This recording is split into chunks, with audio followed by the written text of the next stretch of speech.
Tony descobre que a sua ex-amante se matou. Art, um dos seus melhores amigos, tenta tirar a sua própria vida. Christopher se afunda cada vez mais no seu consumo de heroína, se matando lentamente também. E AJ fica constrangido com a condição abastada da sua namorada. E dentre tudo isso fica a pergunta: Tony Soprano é uma pessoa tóxica? Salve, meus amigos, eu sou Henrique Massaro e depois de um longo hiato eu finalmente estou de volta falando sobre The Sopranos. Eu realmente não consegui estar aqui nas últimas semanas com vocês comentando os episódios. Tivemos um hiato aí de umas 4 semanas. Isso de vez em quando acaba acontecendo porque eu preciso me dedicar ao restante da produção de conteúdo, né? Que tá bem legal. Fiz um vídeo sobre Goodfellas recentemente acho que tá bem bom, acho que vocês vão gostar se não assistiram ainda. Tem os meus vídeos do Instagram, do TikTok, me sigam lá também, vídeos mais curtos e tal. Falo muito sobre o universo gangster. E por falar nisso, você que está assistindo, se gosta dos vídeos de The Sopranos, eu tenho um recado que vale pelos próximos menos de 2 meses. Que é o seguinte: se você virar membro do canal, além de ter o acesso pro grupo de WhatsApp exclusivo de The Sopranos, esse benefício vai continuar valendo. Você aí vai ter acesso também ao primeiro, único e melhor cineclube online desse Brasil, que é exclusivamente sobre filmes, grandes obras do gênero gangster. Só filme de máfia, só obra, filme, eventualmente série, relacionada a esse gênero gangster. A gente criou um cineclube mensal em que a gente vai se reunir online, cada vez falando sobre uma obra específica. Eu faço uma análise e tal, e a gente conversa muito extensivamente sobre essa obra. Cara, a gente fez a primeira edição agora, em novembro. Foi uma surpresa inacreditável. Eu fiquei muito contente com o resultado. A gente falou sobre Goodfellas, Os Bons Companheiros. Eu me aprofundei, me dediquei intensamente a estudar esse filme, que é um dos meus favoritos. Fiz uma análise que eu acho que é diferente de todas que eu já fiz e conversei muito com a galera que participou, com os membros do canal. É só perguntar aqui embaixo para quem é membro se vale a pena. Eu tenho certeza que eles vão te recomendar, porque foi uma experiência incrível. E a ideia é essa, é ser uma experiência coletiva, tornar a experiência de assistir um filme, uma série, que é um pouco do que a gente já faz aqui no canal, algo realmente coletivo para a gente poder conversar. Se você virar membro do canal por apenas R$ 4,99 até o fim do ano, você vai ter, enquanto você continuar sendo membro, você vai ter acesso ao sit-down para sempre. A partir de 2025, quando virar o ano, esse benefício não vai estar mais disponível para novos membros. Eu vou criar uma assinatura externa ao YouTube que vai ser consideravelmente mais cara. E aí é outra história, vou fazer uma divulgação disso, mas para quem virar membro do canal até o fim do ano, e enquanto continuar membro, vai ter acesso para sempre. Inclusive, esse encontro sobre os bons companheiros está gravado, todos os encontros vão ficar gravados, e se você virar membro depois dele já ter acontecido, né? No caso ele aconteceu na semana passada, vocês vão poder ter acesso a ele, porque ele está gravado e fica disponível na área de membros. Então, feito esse recado, eu realmente espero que vocês conheçam aqui os benefícios, porque eu realmente estou me esforçando bastante para isso. Inclusive é por isso que eu dei uma atrasada nesse conteúdo aqui, porque eu estava me dedicando ao máximo para o Cineclube. Sem mais delongas, vamos para a nossa análise do episódio. O episódio 6 da temporada de The Sopranos, ele é dirigido pelo incrível Steve Buscemi. Pequeno spoiler aqui, para quem não sabe, tô tentando evitar spoiler de temporadas futuras. É um grande ator que vai ser um personagem de The Sopranos, e ele já dirigiu outro episódio antes aqui. Ele é um cara sensacional e tem uma combinação perfeita aqui, porque o roteiro é escrito em parceria com o Michael Imperioli, o nosso Christopher Moltisanti, que já escreveu outros roteiros, como o último que ele escreveu, que a gente analisou aqui, foi o episódio que se chama Christopher, e eu acho ele um cara muito talentoso nessa escrita de roteiros. O nome do episódio é Everybody Hurts, que é o mesmo nome da música do Ram, né? Aquela banda, uma banda muito boa, e a música ela fala muito sobre depressão. É claramente assim o foco da música, né? E fala sobre a dificuldade de uma vida com depressão e que, em última consequência, no pior dos casos, pode terminar, né, numa pessoa tirando a própria vida. E que é exatamente o tema central, um dos temas centrais, o tema central desse episódio. Tudo que acontece é meio que em decorrência disso, né? A gente vai ver, por exemplo, no início, o Christopher que o uso de heroína do Christopher ele está cada vez mais descontrolado. que é, de certa forma, uma maneira de se matar lentamente também, né? Isso, a gente tá vendo uma característica clara ali de vício. Tanto que, enquanto ele tá doidão, assim, o Tony liga pra ele se encontrarem urgentemente, e o Tony dá a notícia pro Christopher que ele tanto espera a vida inteira dele, né?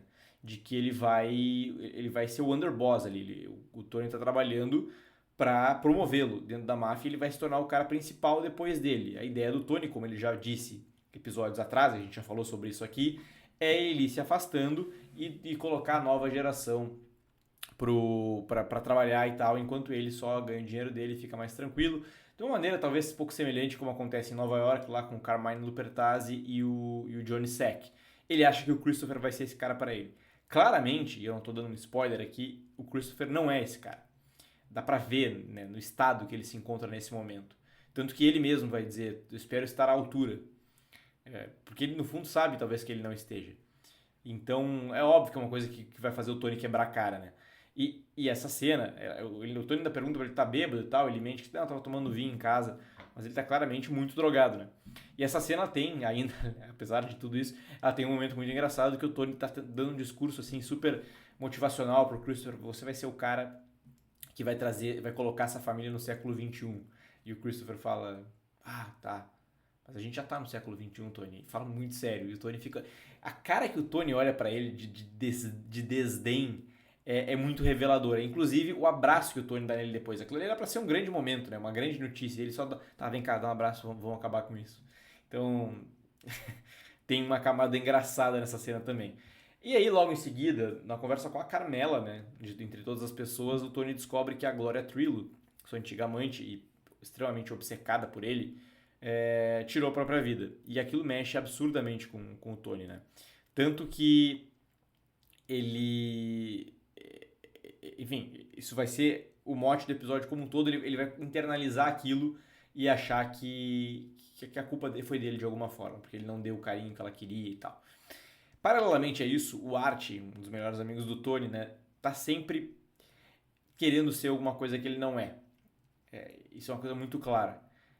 E ele se envolve ali com o irmão da nova recepcionista do restaurante, que tem um negócio ali, eu não vou me aprofundar muito, mas ele tem um negócio que ele quer transformar o Art no distribuidor oficial de uma marca de bebida, de Armagnac, que segundo ele vai ser a próxima vodka nos Estados Unidos. E ele se mexe num enrosco ali, o cara ele precisa de 50 mil, e por esses 50 mil que ele vai conseguir emprestado pro cara, o cara vai dar 7.500 para ele. E esses 50 mil ele vai tentar conseguir na verdade, não é nem com o Tony, ele vai tentar com o Ralph Cifaretto, né? Que é muito curioso nessa cena, ele aparece como... o Art indo pedir dinheiro pro Ralph, e o Ralph tem um momento em que ele senta na frente do Art e aparece um adesivo do Devils atrás dele, né? Demônios. O Ralph é um diabo na frente dele, assim, é tipo o diabinho, assim, né? Para quem ele vai pedir ajuda. Só que, surpreendentemente, como toda a personalidade desse cara indica, e inclusive a composição da cena indica, tem um elemento ali indicando isso, o Ralph se mostra um cara benevolente, assim, nesse momento. Cara, eu vou passar vou ter que te cobrar 2% de juro, e vai ficar meio chato se tu não puder me pagar. Claro, ele não tá fazendo isso de pura bondade. Ele tá fazendo isso porque o Art é um dos melhores amigos do Tony, e se ele tiver que cobrar uma dívida do Art, vai ficar ruim pra ele. Então ele acaba negando. Voltando pro Tony, ele tá revoltado com a questão da morte da Glória. E revoltado, ele acaba descontando em quem? Na sua terapeuta, na Melfi, que também era terapeuta dela, né? Ele chega a partir pra cima dela e de novo, ele fala isso sobre o quanto ele se sente culpado. Ela queria o meu afeto e tal. Ele começa a dar a entender assim, que a grande questão dele é não se sentir culpado por isso, e ele começa a se questionar, como ele vai dizer depois, se ele é uma pessoa tóxica, o que é triste, mas ao mesmo tempo é engraçado, porque é muito óbvio que ele é uma pessoa tóxica, não só pra ela, mas pra muitas pessoas, né? E aí ele tem essa explosão e tal, ele já provavelmente tá meio alcoolizado já, como ela mesmo diz, andou bebendo e tal, e aí logo depois dessa cena ele vai direto pro Art. E questiona o Art, pô, por que tu pediu pro Ralph e não pediu pra mim e tal, não sei o quê? E ele olha pra ele e diz, eu sou uma pessoa tóxica, eu vou te dar o dinheiro e eu vou te cobrar só 1,5% de juros. Então assim, ele, ao longo do episódio ele vai tentar várias vezes ser um cara bom, genuinamente que tenta ajudar os outros, né, de forma de ser um cara generoso e tal, do bem, mas ele ao mesmo tempo ele vai se mostrar a verdadeira faceta dele várias vezes. Como essa cena assim, ele vai, eu consigo dinheiro por 1,5%. Para ele aquilo ali é um ato de bondade total, né? E ele sai bebendo o Armanhaque do Arte, e eu acho que é uma cena muito legal em termos de montagem, tal, de composição, que ele sai, toma um gole e ele meio que entra num sonho. Meio não, ele entra num sonho, né? A gente é transportado para pro território ali onírico do Tony Soprano. E ele sonha com a Glória, em que ela tá cozinhando para ele. E ela usa uma encharpe, né, bem amarrada na volta do pescoço, que faz uma indicação ali para a questão né, dela ter tirado a própria vida. O lustre começa a balançar, ele fica pensando talvez se ela se pendurou ali e tal. E ela tá cozinhando, ela vai no fogão para ver né, o que. Aliás, ela vai no forno, né? Tá assando provavelmente uma carne, enfim. A última vez que eles se viram, se não me engano, certamente no último episódio que eles se viram, eles tiveram uma briga, né? Em que ela tava cozinhando para ele não apareceu para jantar e tal. Ela tirou a carne nele, eu já falei sobre isso aqui.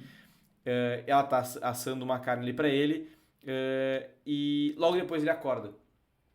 E aí a gente vê a Carmela chamando ele porque o primo dela, o Brian, que é o cara que está lidando com os investimentos, está lá na casa deles, porque finalmente o Tony fez o que ela quer ali. Não fica tão exatamente claro, mas ela vem alguns episódios pressionando o Tony para que ele deixe ela em mais controle do dinheiro, de rendimentos que eles podem ter e tal. Ela tá com essa questão muito insistentemente.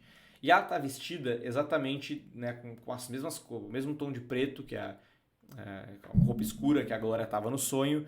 E ela olha pra ele e fala: você me fez tão feliz e tal com isso, você realmente me fez feliz com isso. E aquilo ali nutre ele, assim, né, de esperança de que talvez ele seja um cara bom. O que corta esse momento dele é o barulho do forno da Carmela, porque ela tava assando biscoito e tal. E na hora que esse apito vem, esse estalo do forno vem, ele parece que volta para aquela território ali que estava amedrontando ele, começa a lembrar realmente da morte da Glória de novo, porque isso acaba linkando com o próprio sonho / pesadelo que ele vinha tendo. Hey, come on.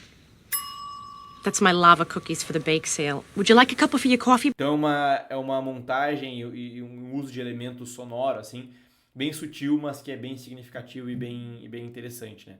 E também, logo depois, ele, além de fazer isso pela Carmela, ele fala pro Brian: pô, tu gosta de ternos e tal, tu te veste bem, te dá um número, fala com o Patsy que ele vai te conseguir os melhores ternos. E o Brian olha pra ele e fala: Tony, você é um cara incrível. E ele fica com um sorriso, assim, né, totalmente contente com aquilo. Então, ele tá perseguindo essa sensação o episódio inteiro, meio que tentando provar pra ele mesmo de que ele não, afinal de contas, não é uma pessoa tóxica. Mas, novamente, no restaurante do Art, ele tá lá com a irmã dele, ele simplesmente manda botar na conta, que já tá em mais de $6.000.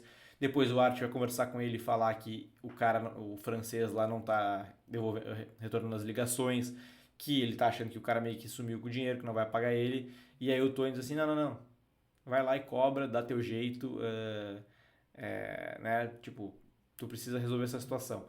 De novo, ele poderia, ele mesmo, fazer isso, mas não, ele manda o Art resolver. E a gente vê que o Art não tem a menor capacidade para resolver essa situação, né? Ele fica se olhando pro espelho, ensaiando o que ele vai dizer, é uma cena patética no nível The Office, assim. E aí ele vai brigar com o cara, ele perde a briga com o cara arranca o brinco dele, a orelha sai sangrando e tal. E a cena tristíssima, ele é realmente, de novo, constrangedor, assim, a gente se sentir mal mesmo, ele chorando em casa e acaba tentando se matar, né? O Tony vai ficar revoltadíssimo com isso, porque, como ele vai dizer depois, um suicídio já é demais, 2 no mesmo dia, né? No caso, a Glória e agora o Art. E ele tenta consolar o Art, cara, não sei o quê, não podia ter feito isso, a gente vai resolver, vamos fazer o seguinte: a gente quita minha conta no restaurante e eu recupero os 50 mil do cara eu mesmo. E aí o Art fala: tá, mas começa a falar: mas a tua dívida é só de 6 mil e tal, não sei o quê. Eu vou ficar te devendo. Não, eu vou recuperar com o cara. Fica aquela coisa e o Art... Cara, o Art tá meio grog também, mas tu é um mestre mesmo, porque tu me manipulou pra eu fazer tudo isso Tu me emprestou dinheiro parecendo que era de bom grado e, na verdade, era só pra tu conseguir comer de graça no restaurante pra sempre. O Tony fica puto, xinga ele, não sei o que, sai fora, mas ele, ao mesmo tempo, fica se sentindo muito mal com isso a ponto dele levar pra terapia. A questão dele ser eu sou uma pessoa tóxica, o meu amigo falou isso, será que é exatamente isso que eu fiz? Ele fica se questionando muito. E aí eu pergunto pra vocês, porque eu não tenho a resposta pra isso. Ele fez tudo de caso pensado? Ou é uma coisa tão internalizada nele já, que ele ajudou, mas ele já estava meio que automaticamente pensando lá na frente, putz, se der merda, ele não conseguir pagar, eu sei que eu vou dar um jeito e vou sair por cima. Ou ele realmente fez na boa vontade e não estava imaginando que isso ia acontecer. Enfim, a gente não sabe. A gente sabe só que ele em primeiro lugar, né, levou isso pra terapia, isso realmente mexeu com ele. E em segundo lugar, ele mandou o Fury lá cobrar o cara e é até uma subversão de expectativa, porque a gente quer ver aquele cara apanhando, talvez, e a cena termina só com o Fury dando um sorrisinho pro cara e o cara percebendo que, enfim, a coisa ficou feia pra ele. O último ponto, tá, gente, eu não posso esquecer de falar, que não tem uma ligação tão direta com o episódio, mas é interessante também, existe uma conexão, é com relação ao AJ, né, o Anthony Jr. Esse episódio, ele tá crescendo, né, ele tá mais jovem adulto, enfim, ele tem a namorada e tal, e com os amigos, um dos amigos dele é o Paul Dano, inclusive, né, um ator bem conhecido, em que o episódio inteiro, os amigos dele ficam fascinados e tal, pelo fato do pai dele ser um gangster. Mas, ao longo de todo o episódio, os amigos e ele próprio tentam meio que decifrar quem é o Tony Soprano. Porque, tipo assim, tá, quem é ele de verdade? O que ele faz? Porque a tua casa é legal, mas tipo, por que ela não é que nem a do Michael Corleone? Ele bota uma cabeça de cavalo na cama de alguém, ficam nessa coisa e meio que vão vendo que não é bem assim, e ficam realmente tentando... É legal, porque no mesmo episódio em que o Tony tá tentando provar que ele é uma coisa que ele não é, o AJ e os amigos estão tentando decifrar quem esse cara é de verdade, também sem sucesso. Só uma coisa que é engraçada, né, tipo...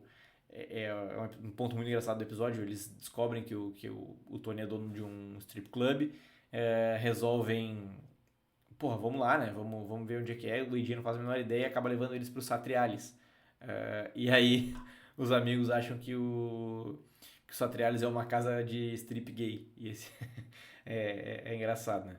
E além disso, né, com tudo isso, o AJ ainda tem a namorada.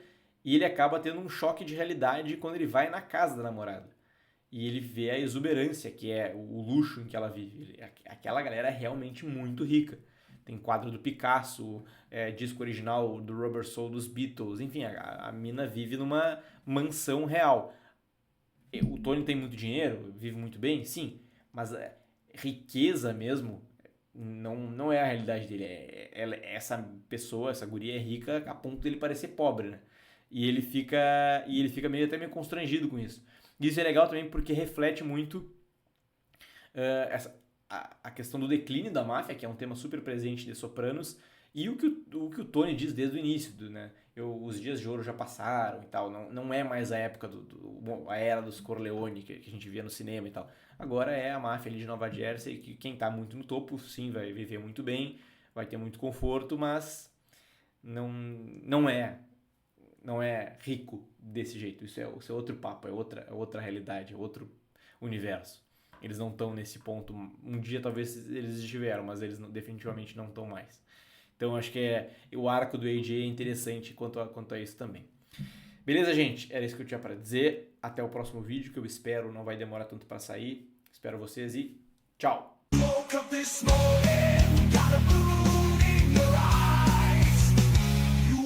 This morning, got a moon in your eyes.